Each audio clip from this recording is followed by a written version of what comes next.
Sabemos que la situación está dura y que todos queremos que Puerto Rico eche hacia adelante. Sabemos también que una de las mejores formas para que Puerto Rico eche hacia adelante es a través de la educación. Por eso, en Nuke University te ofrecemos que completes tu carrera universitaria o que empieces tu carrera universitaria a tu propio ritmo. Escucha bien, tenemos programas académicos en menos tiempo, sin sacrificar tu tiempo, sin sacrificar calidad y estudios online que se ajustan a tu vida. Así que entra hoy a nuke.edu y oriéntate, aporta a un mejor Puerto Rico y a un mejor futuro para ti. ¿Quién mató a Gabriela Nicole? La pregunta puede sonar quizás para algunos como que quién, tú sabes, ya hay dos personas acusadas. Pero ciertamente lo que pasó el viernes en la vista preliminar, en el comienzo de la vista preliminar de este caso, no suena al caso que todos pensábamos que existía cuando ocurrió ese asesinato. Y vamos a desmenuzarlo, vamos a hablar de por qué digo y hago la pregunta que estoy haciendo. Estás viendo detrás el titular, gracias a los amigos de Fuse, Internet sin preocupaciones, y gracias a los amigos de Adriel Toyota Auto. Oye, ya llegó la flota 2026 a Adriel Toyota Auto, ya llegó la deportiva, la leyenda de los deportivos, el Supra 2026 y la SUV Corolla Cross, ahora híbrida, y la rediseñada 4Runner 2026. Búscala, y están en liquidación los 2025, los vehículos del 2025, como el Corolla, desde $23,995. Así que búscanos en las redes sociales o visita nuestros 3 dealers en Río Grande, Dorado y Barranquitas, o llámanos al 787-305-3344, 787-305-3344. ¿Quién mató a Gabriela Nicole? Obviamente, la pregunta quizás para algunos sea quizás hasta ofensiva, porque pues, oye, ¿quién la mató? Allí todo el mundo sabe quién la mató, allí había mucha gente. Pero desde el punto de vista legal, desde el punto de vista judicial, el caso se está para mí tambaleando por parte de la Fiscalía. Y yo creo que el caso de la Fiscalía no es tan sólido, precisamente por el manoseo que ha tenido este caso. Lo han manipulado tanto y lo han trabajado quizás con tanta inexactitud y tanta imprecisión, que es muy probable que este caso se les vaya cayendo a los fiscales. Y es una tragedia que eso pase, porque todos como sociedad queremos que los crímenes en Puerto Rico se esclarezcan y que vayan a la cárcel o sean castigados los responsables de esos crímenes y esos delitos. ¿Quién mató a Gabriela Nicole? El viernes pasado comenzó la vista preliminar. Y la vista preliminar es la segunda etapa en un juicio criminal. Primero ocurre la regla 6, que es la vista de causa para arresto. Ya eso pasó y hubo causa para arresto contra 2 personas. Contra Elvia Cabrera y su hija Antoniesca Avilés Cabrera. La mujer de 40 años y su hija de 18 años ahora. Ahora estamos en la vista preliminar, donde se determinará si hay elementos suficientes para ir a juicio. Una jueza, en este caso es una jueza, determinará si hay causa, si hay razón para llevarlas a ambas a un juicio, ya sea por jurado o ya sea por derecho. Por derecho significa que es un juez el que decide. Y el viernes pasado ocurrió algo imprevisto para la Fiscalía. ¿Qué pasó? Que entonces se separaron los casos. La jueza determinó que se va a ver la vista preliminar de la mamá, y aparte se va a ver la vista preliminar de la hija. Esto representa un problema para la Fiscalía. ¿Por qué? Pues porque es mejor verlas en conjunto, porque así tú presentas toda la prueba de un cantazo. Ahora, al presentar la prueba, ¿qué pasa? Habrá testigos que inculparán más a una que a otra. Lo que pasó el viernes. Y también el efecto de eso es que la defensa de la otra acusada, cuya vista preliminar no ha comenzado, ya está viendo la prueba que está desfilando, que es la misma prueba en contra de su cliente. ¿Por qué se separaron los casos? Bueno, porque la defensa de Antoniesca, la joven de 18 años, dijo que no estaba preparada para ver la vista. ¿Por qué? Porque tan reciente como el martes pasado, el tribunal decidió que ella era procesable. Hasta ese entonces el tribunal había decidido que la joven no era procesable porque de los análisis psicológicos que se le habían hecho no demostraba capacidad intelectual para entender lo que estaba ocurriendo a su alrededor. Y es importante que una persona entienda lo que está pasando a su alrededor, que entienda lo que está pasando en una sala judicial, para que pueda asistir a su defensa, a sus abogados, en llevar el caso. Entonces la jueza decidió separar los casos. ¿Por qué no pospusieron también el caso de la mamá? Bueno, ¿por qué? Porque hay algo que se llama el habeas corpus. El habeas corpus es un recurso que puede radicar cualquier persona que esté presa y que lleve determinado tiempo en cárcel sin un juicio. En Puerto Rico, usted no puede estar determinado periodo encarcelado sin que se le celebre un juicio por los delitos que le están imputando. ¿Qué pasa? Si se seguía posponiendo la vista preliminar contra ella podía radicar un recurso de habeas corpus y automáticamente el tribunal se ve obligado a sacarla de la cárcel y que espere fuera de prisión el juicio en su contra. Y la fiscalía pues no quería tener ese papelón encima, aunque al final la consecuencia es la misma, iba a tener el proceso criminal en contra, pero no se veía bien tener una imputada de un asesinato en la libre comunidad porque tú te tardaste demasiado. Empezó la vista preliminar contra Elvia y sentaron a declarar varios testigos, entre ellas la hermana de Antoniesca, la hermana por parte de papá. Entonces ella declaró cómo ella vio a su hermana con una cuchilla y cómo vio a su hermana levantando una cuchilla y dando contra hacia abajo, ¿verdad?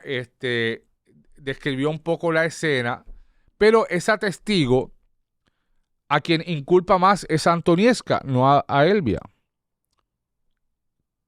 ¿Cuál es el problema de eso en este momento? La fiscalía tiene un problema. Si esa es la prueba que van a presentar, ese tipo de prueba, y los fiscales usualmente en los comienzos, en estos procesos, empiezan presentando a sus mejores testigos y a sus testigos más fuertes y terminan presentando a sus testigos más fuertes. Si ese es uno de los testigos más fuertes, pues hasta ahora tenemos una testigo que no involucra de una manera directa con el asesinato a la señora que está enfrentando una vista preliminar. Porque allí no está Antoniesca, ahí está la mamá. Yo entrevisté esta mañana en radio a una ex jueza que me dijo, si yo fuese la jueza del caso, con la prueba que hay hasta este momento, no determinaría causa para juicio contra esta señora. Claro, el proceso no ha terminado. Esta vista continúa mañana y hay tres días separados en la semana para ver esta vista preliminar. Así que vamos a ver qué sigue presentando la fiscalía en este caso. Pero ciertamente hasta ahora no parece haber un caso sólido en contra de la señora Elvia Cabrera. Falta el contrainterrogatorio y los demás testigos, etc. Aquí hay otro elemento que ha surgido.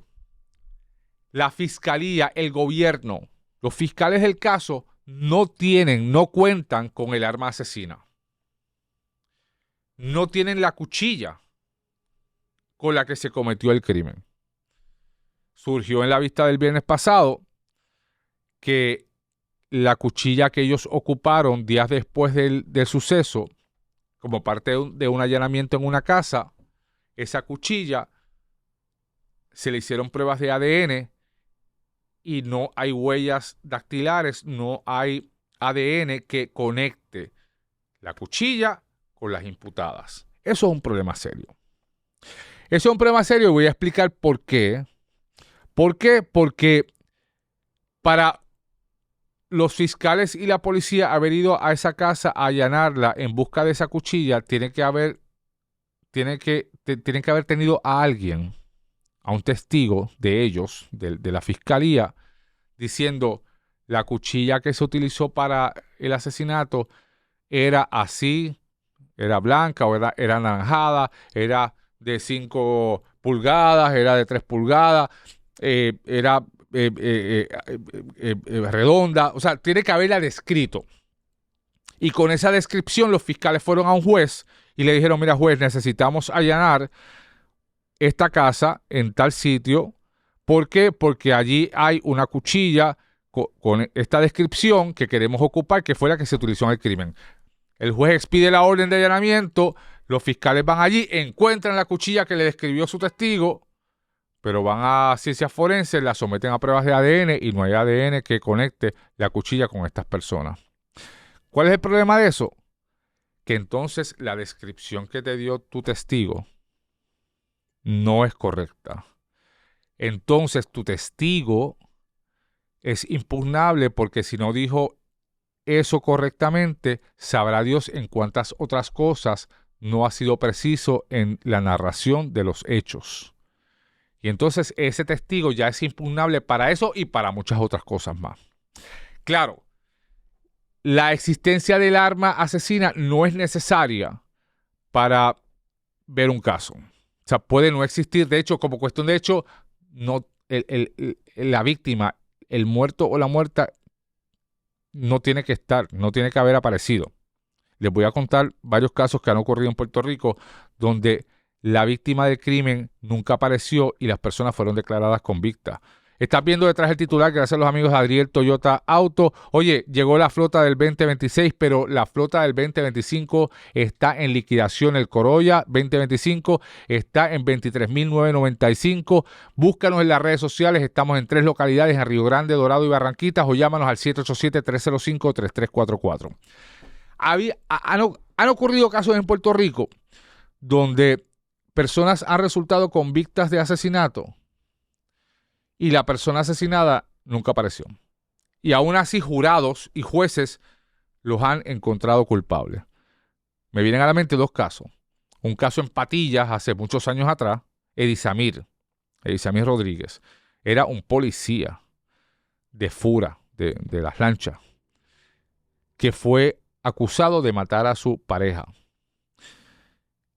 El cuerpo de la joven nunca apareció, pero en el juicio surgió que este policía de Fura, sobrino de la entonces alcaldesa de Patillas, se confabuló con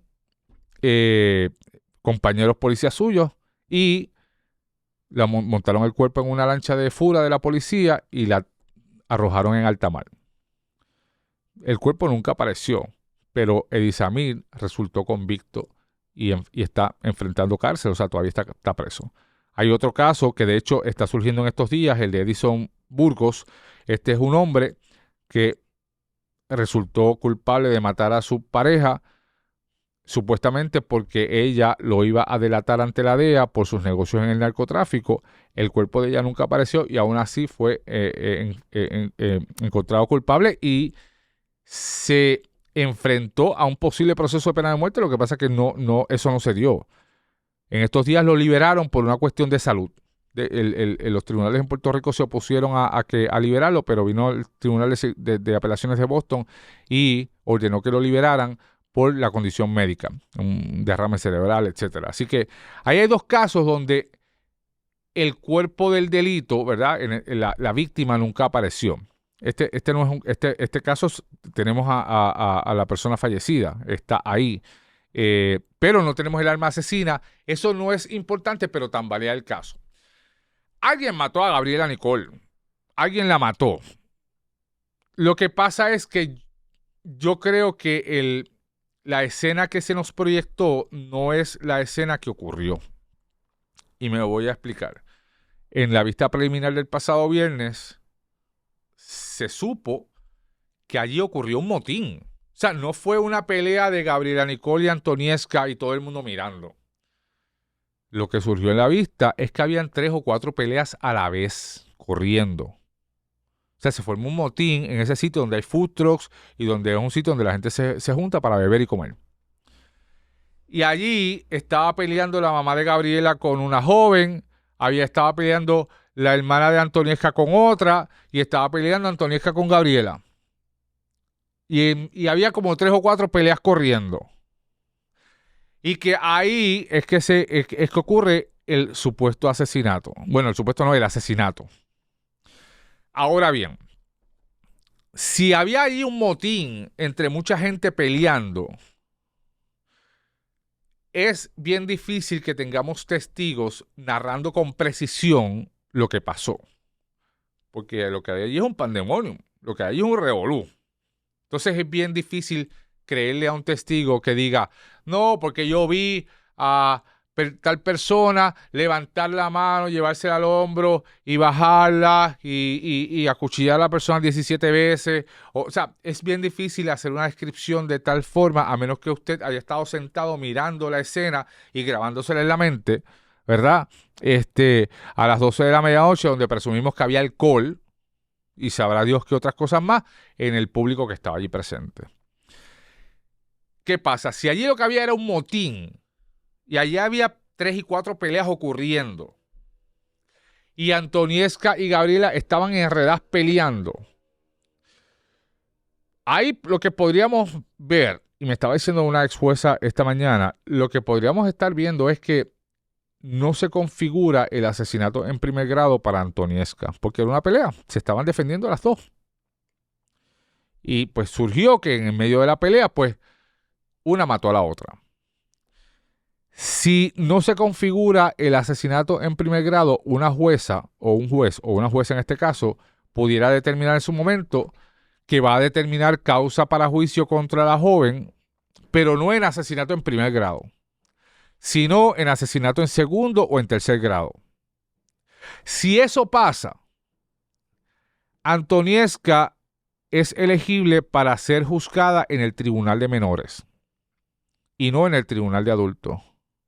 Y si baja al tribunal de menores, el proceso es otro y es secreto. Y ahí, en el caso de Ay Bonito, baja el telón. No nos enteramos de más nada. Y baja el telón porque si contra la mamá no hay causa para juicio, como es muy probable que pase si la prueba que tiene la fiscalía es como la que presentó el viernes, si no hay causa para juicio contra la mamá y se atenúa el delito contra Antoniesca y baja a un asesinato en segundo o en tercer grado y se va para el tribunal de menores, baja el telón y aquí no sabremos qué pasó. No sabremos cómo termina el caso porque los casos de menores son confidenciales, como los divorcios y los casos de familia. Esto lo que nos enseña es que los crímenes en Puerto Rico tienen que ser investigados de una manera mucho más precisa, de una manera mucho más puntillosa en esas primeras horas del crimen, ¿verdad? Y aquí este caso ha sido demasiado manipulado, ha sido manipulado de una manera abrumadora. O sea, la fiscal que investigó, la fiscal de turno que fue esa noche allí al crimen, la sacaron, la trasladaron. No sé por qué. Los fiscales del caso también los trasladaron. Entonces, las investigaciones tienen que ser investigadas de una manera puntillosa en esos primeros días. Yo siempre me acuerdo del caso de Lorencito, de Dorado, del nene, caso que nunca se esclareció. Siempre los investigadores externos decían, miren, las escenas hablan. Las escenas hablan. Pero para que las escenas hablen, esos primeros minutos después del crimen, usted tiene que asegurar y tiene que proteger la escena para tener la mayor evidencia posible para encausar a una persona. Aquí lo que hemos estado viendo es que desde algún lado en el Departamento de Justicia a nivel alto, no sé por qué, se está dirigiendo este caso. A mí, yo escuché una teoría de que a los fiscales los habían movido y los habían sacado del caso porque eran populares. Y porque en justicia no querían que fiscales populares tuvieran fama. Si eso es así, estamos bien chavados. O sea, si esa es la estupidez por la cual movieron a los fiscales, estamos bien chavados. Digo, yo tendería a pensar de que los movieron porque ellos no querían hacer algo que les dijeron que hicieran. Así que yo creo que este caso pudiera terminar de la manera más insospechada y pudiera terminar de una manera lamentable. Porque aquí tenemos la tragedia de Gabriela, que fue asesinada, la tragedia de la otra familia, la tragedia de un barrio, y sería una tragedia adicional, mayor, que el crimen no se ha esclarecido como debió haber sido esclarecido. ¿Por qué? Y cuando hablo de esclarecido, hablo porque el esclarecimiento no es solamente arrestar a las personas, el esclarecimiento es la convicción al final del proceso. ¿Por qué? Porque como sociedad tenemos que aspirar a que los crímenes no queden impunes. Que los crímenes se resuelvan y se logre atrapar al que lo hizo, y no solamente atraparlo, juzgarlo y que un tribunal determine, un jurado o un tribunal determine que esa persona fue. Si eso no se logra, la impunidad lo único que provoca es más crimen. Porque en la medida en que yo soy un criminal y yo sé que a mí nunca me van a atrapar, o si me atrapan no lo van a probar, pues entonces eso me estimula a seguir cometiendo el crimen. Ojalá y no sea este el caso, pero ¿quién mató a Gabriela Nicole? y cómo se dio ese caso, allí lo que hubo fue un revolú y yo creo que la fiscalía tiene que solidificar su caso prontamente porque si no, en cuestión de 2 meses, lo veremos caer.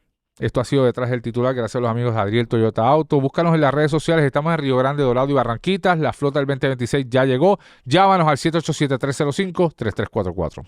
¿Trabajas, cuidas a tu familia o siempre estás a 1000? Pues mira, tenemos la solución. En Nuke University sabemos que tu vida no se puede detener. Por eso puedes estudiar 100% online y seguir con tus planes sin interrumpir tus responsabilidades. Tú decides cuándo y dónde te preparas para tu futuro. Termina tu bachillerato en 3 años o tu maestría en 1 año completamente online. Oriéntate ahora en nuke.edu. Nuke.edu. Estudia a tu ritmo sin pausar tu vida.